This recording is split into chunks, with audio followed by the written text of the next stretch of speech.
ഇറാനിലെ പരമോന്നത നേതാവ് ആയത്തുള്ള അലി ഖമീനി അതീവ ഗുരുതരാവസ്ഥയിൽ കോമയിലാണെന്ന റിപ്പോർട്ടുകൾ നിഷേധിച്ചിരിക്കുകയാണ് ഇറാൻ.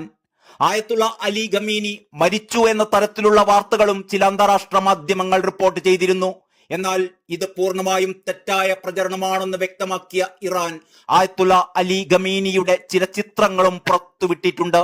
സെപ്റ്റംബറിൽ ഹിസ്ബുല്ല ഭീകരർക്കെതിരെ ഇസ്രായേൽ നടത്തിയ പേജർ ആക്രമണത്തിൽ പരിക്കേറ്റിരുന്ന ലെബനനിലെ ഇറാൻ അംബാസിഡർ അമാനിയുമായി തന്റെ ഓഫീസിലിരുന്ന് ആയത്തുള്ള സംസാരിക്കുന്ന ചിത്രങ്ങളാണ് പുറത്തു വന്നിരിക്കുന്നത്.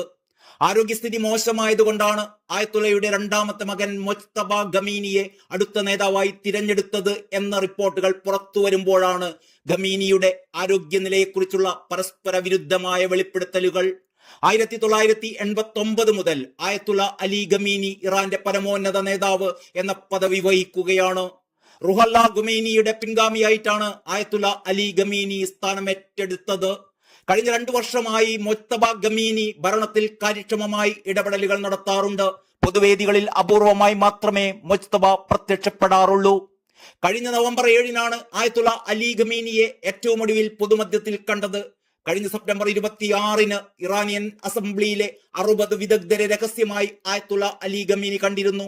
ഈ യോഗത്തിൽ വെച്ച് ഭാവി ആയത്തുള്ളയെ നിശ്ചയിച്ചു എന്നാണ് പറയപ്പെടുന്നത്. ഇതിലും ഔദ്യോഗികമായ സ്ഥിരീകരണമൊന്നും പുറത്തു വന്നിട്ടില്ല. 1989-ലാണ് ഇറാൻ പ്രസിഡന്റായിരുന്ന അലി ഖമീനി ആയത്തുള്ളയായി ചുമതലയേറ്റത്. മിഡിൽ ഈസ്റ്റിൽ ഏറ്റവും കൂടുതൽ കാലം ഒരു രാജ്യത്തിന്റെ ഭരണാധിപ സ്ഥാനത്തിരുന്ന വ്യക്തി കൂടിയാണ് അദ്ദേഹം. താൻ ജീവിച്ചിരിക്കുമ്പോൾ തന്നെ ആയത്തുള്ള സ്ഥാനത്തേക്ക് മറ്റൊരാൾ വരണമെന്ന് അലി ഖമീനി ആഗ്രഹം പ്രകടിപ്പിച്ചിരുന്നു എന്നും പല റിപ്പോർട്ടുകളും പ്രതിപാദിക്കുന്നുണ്ട്. ഇസ്രായേലിനെതിരെ നടത്തിയ വ്യോമാക്രമണം ഏറ്റവും കുറഞ്ഞ ശിക്ഷയാണ് എന്നായിരുന്നു ആയത്തുള്ള അലി ഖമീനി നേരത്തെ പറഞ്ഞിരുന്നത്. ടെഹ്റാനിലെ വെള്ളിയാഴ്ച നമസ്കാരത്തിന് ശേഷമുള്ള പ്രഭാഷണത്തിലായിരുന്നു മിസൈൽ ആക്രമണത്തെ ഇറാന്റെ പരമോന്നത നേതാവ് ന്യായീകരിച്ചിരുന്നത്. ഇസ്രായേൽ രക്തദാഹിയാണ് എന്നും അമേരിക്ക പേപ്പട്ടിയാണ് എന്നുമൊക്കെ പറഞ്ഞ അദ്ദേഹം മുസ്ലിം രാജ്യങ്ങൾ ഇസ്രായേലിനെതിരെ ഒന്നിച്ചു നിൽക്കണമെന്നും കൂടി ആഹ്വാനം ചെയ്തിരുന്നു. ഇറാന് പ്രതിരോധിക്കാനുള്ള അവകാശമുണ്ടെന്നും ആയത്തുള്ള അലി ഖമീനി കൂട്ടിച്ചേർക്കുകയുണ്ടായി. 5 വർഷത്തിനിടെ ആദ്യമായിട്ടായിരുന്നു ആ വെള്ളിയാഴ്ച നമസ്കാരത്തിന് ഖമീനി എത്തിപ്പെട്ടത്.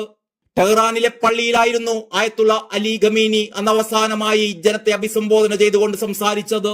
അതിനു മുമ്പ് റവല്യൂഷണറി ഗാർഡ്സ് കമാൻഡർ ഖാസിം സുലൈമാനിയെ വധിച്ചതിനുള്ള പ്രതികാരമായി ഇറാഖിലെ US സൈനിക കേന്ദ്രം ആക്രമിച്ചതിന് പിന്നാലെ 2020 ജനുവരിയിലായിരുന്നു അദ്ദേഹം വെള്ളിയാഴ്ച പ്രാർത്ഥനയ്ക്കെത്തിയതും ജനങ്ങളെ അഭിസംബോധന ചെയ്തിരുന്നതും. ഹിസ്ബുല്ല നേതാവ് ഹസൻ നസ്രുള്ളയെ ഇസ്രായേൽ വധിച്ചതിനെ തുടർന്ന് സുരക്ഷിത സ്ഥാനത്തേക്ക് ആയത്തുള്ള അലി ഖമീനിയെ മാറ്റിയിരുന്നു. ഇവിടെ ഇരുന്നാണ് ഇസ്രായേലിന് നേരെ ആക്രമണം നടത്താൻ ആയത്തുള്ള അലി ഖമീനി ഉത്തരവിട്ടത് എന്ന് വാർത്താ ഏജൻസിയായ റോയിറ്റേഴ്സ് അന്ന് റിപ്പോർട്ട് ചെയ്യുകയുണ്ടായി.